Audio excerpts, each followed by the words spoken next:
Oke, assalamualaikum warahmatullahi wabarakatuh.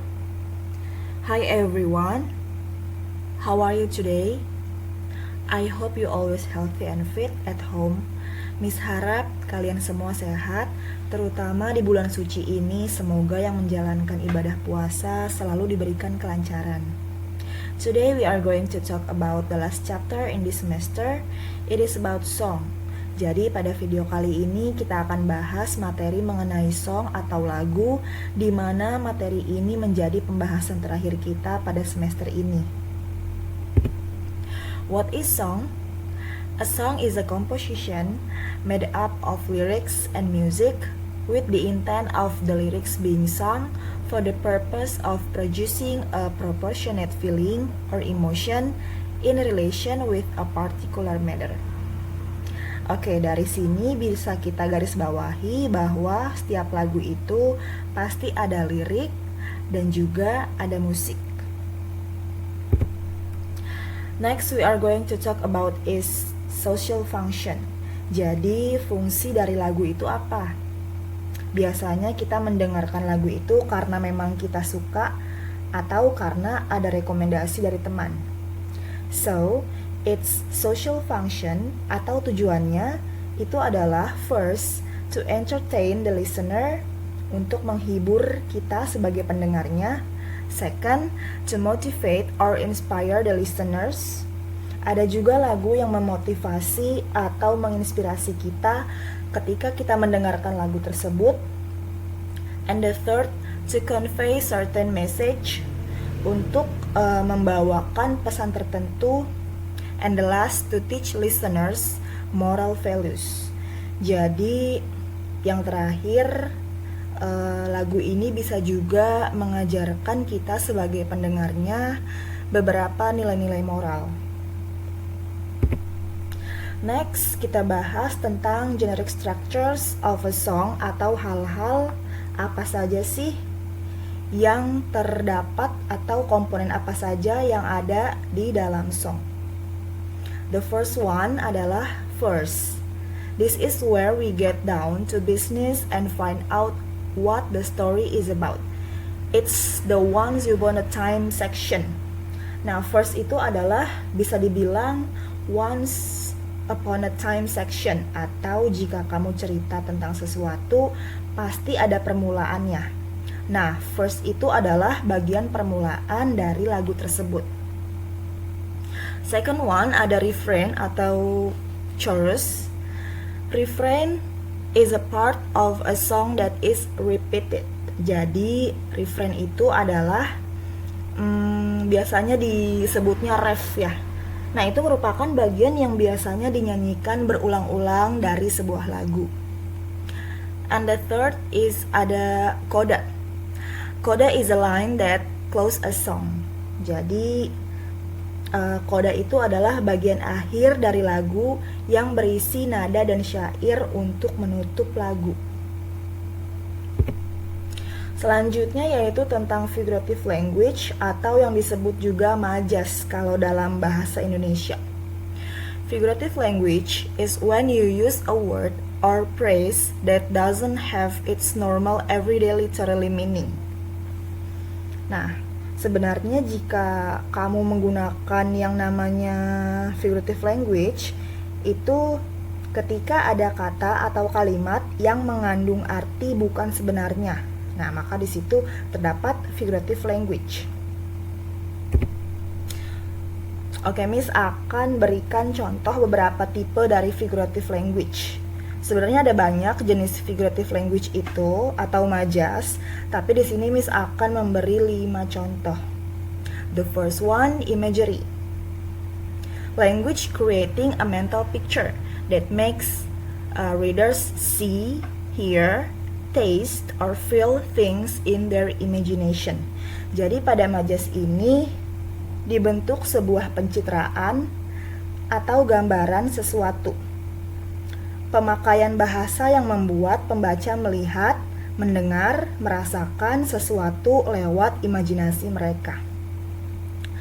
The second one is simile, a figurative of speech that makes a comparison of two unlike things. Similes use two words to compare, like or as. Jadi untuk simile ini membandingkan dua hal yang berbeda. Jadi dia menggunakan dua kata yang berbeda. Yang pertama ada like, yang kedua ada as, yang artinya adalah seperti. Kemudian yang ketiga ada personification, atau di bahasa Indonesia ini namanya personifikasi ya. Personification, this is a device in which authors give human characteristics to non-human things. Jadi dia biasanya mempersamakan benda mati dengan manusia. Nah, benda-benda mati itu dibuat dapat berpikir, berbuat selayaknya manusia. Next, we have hyperbole. This is an exaggeration used for effect. It helps the reader to understand the extent of the emotion, attitude, or feeling. Nah, jadi di sini ada kata exaggeration. Sudah jelas ya, itu menjadi kata kunci, exaggeration atau melebih-lebihkan, atau biasa kita sebut dengan lebay ya. Kemudian yang kelima, yang terakhir ada metafor. Compares to basically unlike things, but it doesn't use the word like or as. A metaphor describes something as it is. Jadi metafor itu mirip seperti simile tadi, yaitu membandingkan dua hal yang berbeda. Tetapi di sini dia tidak menggunakan kata seperti like atau as, ya. Metaphors describe something as it is. So now we are going to take a look for the example. Sekarang kita akan lihat contoh-contohnya. So I already have 5 examples of figurative language. Jadi contoh-contoh ini Miss ambil dari lirik lagu ya, karena kita hari ini sedang membahas tentang lagu. The first one, figurative language atau majas imagery.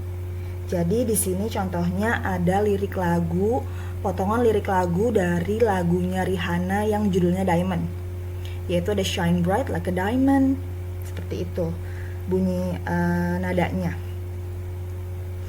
Nah, di sini dari lirik ini kita bisa membayangkan sesuatu yang bersinar terang seperti diamond.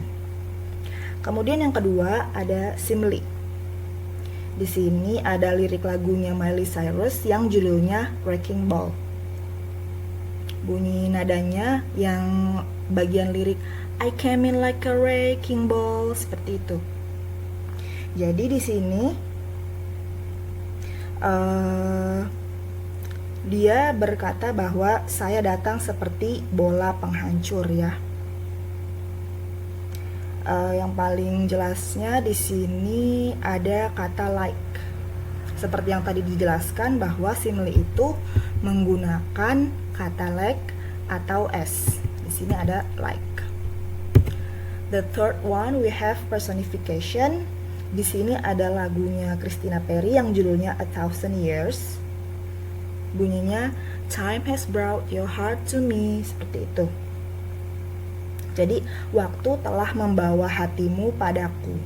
Jadi seakan-akan waktu itu memiliki sifat seperti manusia, yaitu bisa membawa sesuatu.